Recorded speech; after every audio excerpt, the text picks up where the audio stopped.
మొదట ఆయన నీతిని, ఆయన రాజ్యమును, ఆయన నీతిని మొదట వెతుకుడి, అప్పుడు అవన్నీ మీకు అనుగ్రహించబడును. ఈ వాక్య భాగాన్ని గమనిస్తే దేవుడు అంటున్నాడు ఆయన నీతిని, ఆయన రాజ్యాన్ని వెతకాలట. ఆ నీతి, ఆ రాజ్యం అనేది ఎక్కడ దొరికింది? కొన్నిసార్లు మనుషుల దగ్గరికి వెళ్ళి వాళ్ళ దగ్గర కొన్ని సలహాలు తీసుకుంటూ ఉంటాం. ఎట్లా చేస్తే బాగుంటుంది, ఇలా చేస్తే బాగుంటుంది అని అనుకుంటూ ఉంటాం. కానీ దేవుని దగ్గరికి వచ్చి ఆయనని కనుక అడిగితే ఆయన నీతిని, రాజ్యాన్ని ఇస్తారు. అంతకుముందు ఒక మాట ఉన్నాడు, దాని తర్వాత ఒక మాట ఉంది, అవన్నీ మీకు అనుగ్రహించబడును.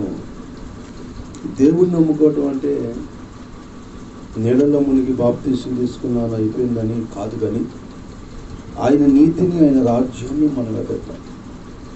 కొన్ని శ్రమలు మనకు వచ్చినప్పుడు, కొన్ని ఇబ్బందులు మనకు వచ్చినప్పుడు, కొన్ని సమస్యలు మనల్ని వెంటాడుతున్నప్పుడు అవన్నీ మనం గ్రహించుకొని ఇవన్నీ కూడా ఇలాంటి పరిస్థితులు వచ్చినాయి కాబట్టి ఇప్పుడు నేను దేవుడిని అనుసరించాలి, దేవుడి యొక్క అడుగుజాడలోకి నేను వెళ్ళాలి. ఒక శిల్పకారుడి చేతిలో ఒక శిల్పము ఎలాగైతే మౌనంగా ఉండితో,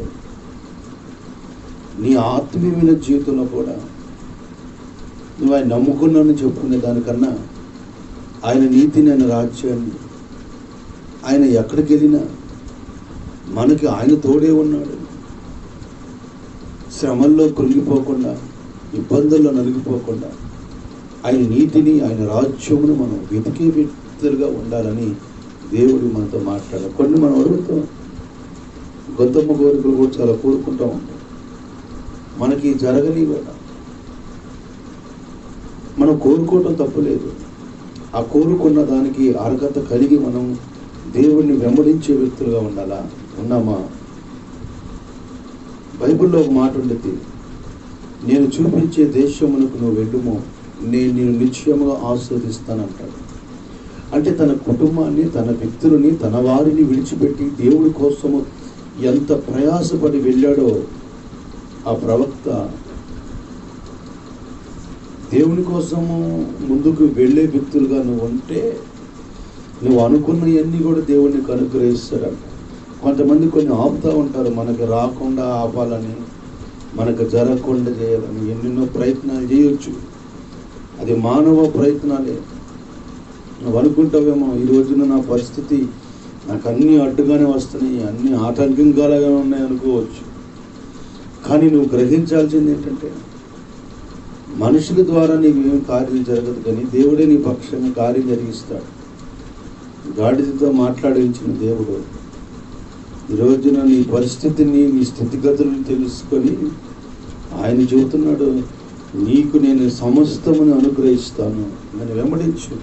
వెంబడించడం అంటే ఏదో తన సిలువను ఎత్తుకొని మోసుకొని వెళ్ళాలి. కొన్నిసార్లు మనకు ఇబ్బందులు కలిగినప్పుడు, బాధలు కలిగినప్పుడు, కన్నీళ్ళు వచ్చినప్పుడు, శోధన వచ్చినప్పుడు వాటన్నిటిలో నుంచి కూడా మనం విడిపించబడి ముందుకు వెళ్ళిపోవాలి. మనం ఒక ట్రైన్ ఎక్కితే ఎక్కేవాళ్ళు ఎక్కుతారు, దిగేవాళ్ళు దిగుతారు. ఎక్కేవాళ్ళని, దిగేవాళ్ళని గమనించాల్సిన అవసరం మనకు లేదు కదా. నువ్వు వెళ్ళాల్సిన ప్రయాణం ఏమిటో వెళ్ళాలి. నీ బిడ్డల భవిష్యత్తు ఏమిటో నువ్వు ఆలోచించాలి. నీ భర్త కానీ, నీ భార్యకి, నీ కుటుంబ విషయాలను ఆలోచించాలి. నీ వ్యక్తిగతమైన విషయాలు ఆలోచించుకుని ముందుకు ప్రయాణం అవ్వాలి. ఒక పడవెక్కి మనం ప్రయాణం చేస్తుంటే ఆ సముద్రం మీద ఎలాగైతే పడవ వెళ్ళితో అలాగ మన జీవితం వెళ్ళిపోతామంట. అప్పుడు నువ్వు అనుకున్న ప్రతి కార్యమును ప్రభు చేస్తాడట. అందుకని ఆయన ముందు ఒకటి మనం శ్రమలు వచ్చినప్పుడు ముందుకు వెళ్ళిపోవాలి. రెండోది మనం గమనిస్తే మనం దేని గురించి దిగులు పడకూడదు. నీ చింత యావత్తు దేవుడి మీద మోపు. అదే కదా వాక్యం కూడా. ఏం తిందామా, ఏం తాగుదామా అని దాని గురించి కాదు. నా ప్రియమైన దేవుని బిడ్డలారా, ఈరోజు నీ ఆత్మీయ జీవితంలో కొంతమంది వైన్ షాపులు చుట్టూ కూడా తిరుగుతూ ఉంటారు. వాళ్ళు అంత తిరిగి వాళ్ళు బాగా బలాన్ని సంపాదిస్తారా ఏంటి? ఆరోగ్యాన్ని పాడు చేసుకుంటారు.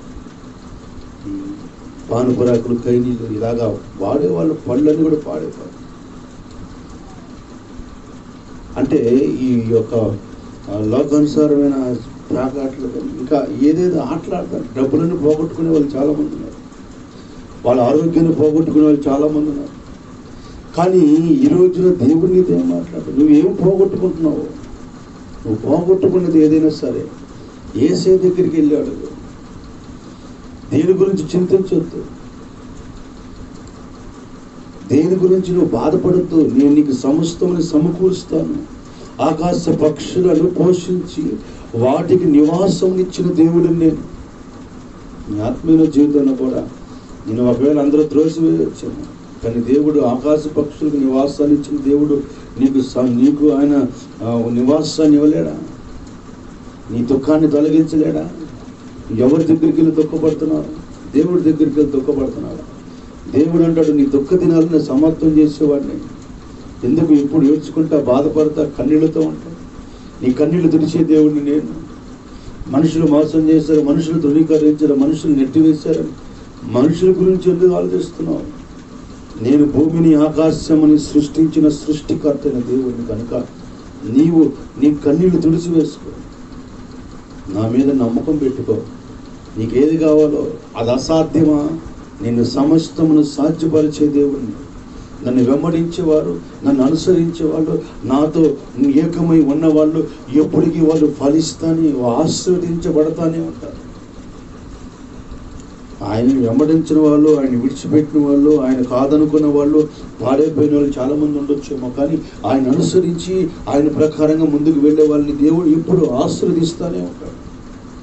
నీ కన్నీళ్ళు ఎవరి ద్వారా కారణం వచ్చినా కానీ ఆ కన్నీళ్ళ నుంచి దేవుడిని విడిపిస్తాడు. ఆయన పేరు నజరేయుడైన యేసు. నేను ఒక్కటి అడిగాను, దేవుడు నాకు ఇంకా ఇవ్వలేదు. నీకు 100 ఇవ్వాలని దేవుడు ఆశపడుతున్నాడు. నువ్వు ఒక్కదాని గురించి ఆలోచిస్తున్నావు. నీ సమస్త కార్యములు ఆయన చక్కపరుస్తాడు. నీ కుటుంబంలో శాంతి సమాధానాలతో నింపుతాడు. ఆయన రాజ్యమును, ఆయన నీతిని నీకు దుఃఖము కలిగినప్పుడు బాధపడకుండా ధైర్యంగా ముందుకు కొనసాగించబడు. మోషేతో అంటాడు, మోషే నీవు ముందుకు కొనసాగించబడు, నా మహిమ నీకు తోడుగా ఉంది, నా ఆశీర్వాదం నీకు తోడుగా ఉంది, నా దేవదూత నీకు తోడుగా ఉంది అని మోషేని బలపరిచిన దేవుడు ఫరో సైన్యముని గడగడలాడించాడు. శత్రు కోటగోళ్ళు కూర్చాడు, ఎర్ర సముద్రాన్ని పాయలు చేశాడు, 10 తెగుళ్ళు కలుగజేశాడు. ఐగుప్తీయులు భయపడేటట్లుగా చేశాడు దేవుడు. అది విశ్వాసం, అది నమ్మకం, అది దేవుడి మీద ఆచారశక్తి కలిగి ఉండటం. కృంగిపోయిన నీ స్థితిని, కృంగిపోయిన పరిస్థితిలోనే కృంగదీస్తూనే ఉంటారు. కానీ నువ్వు ఎప్పుడైతే లెగుస్తావో నిశ్చయంగా దేవుడిని పైకి లేవనెత్తుతాడు. నీకు ఏది కావాలో, నీకు ఏది అవసరం, ఆరోగ్యం బాగలేదా, ఆరోగ్యం కావాలని దేవుడు నీకు ఆరోగ్యం ఇస్తాడు. అప్పుల సమస్యల నుంచి దేవుడు నిన్ను విడిపిస్తాడు. కుటుంబ